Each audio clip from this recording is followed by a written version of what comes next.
Tambak ang records ng mga kidnappers na nakalaban mo. Kaya libre ka na. Kami nang bahala mag-file ng kaso laban sa kanila. Salamat o, Kapitan. Ikaw naman kasi ba tayo mo pang bumalik sa serbisyo?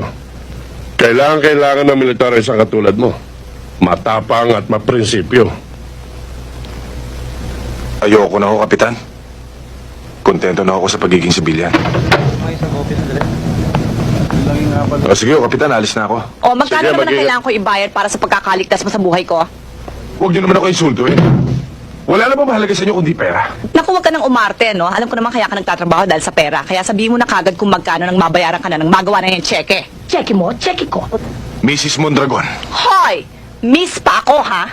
Miss na akong miss. Good. Pero hindi ko pinababayaran sa inyo ang ginawa kong pagtulong. Naku, huwag ka na nga mag-yak-yak-yak. Sabihin mo na kung magkano dahil ayoko magkaroon ng utang na loob sa isang antipatikong katulad mo. Miss Mondragon, Better. alam kong kayang bilhin ng pera mo ang lahat ng gusto mo. Pero hindi mo kayang bayaran ng dangal naming mga mahirap. Pero ito ang tanda mo. Balang araw, tatapa ka rin sa lupa. Bakit? Ano palagay mo sa akin? Manananggal? Kung yun ang tingin mo sa sarili mo eh. Aba, at talaga palang antipatiko tong walang yung bastos na to eh. Antipatiko. Pero hindi mo kayang bayaran ng dangal naming mga mahirap. O sige, Kapitan, alis na ako.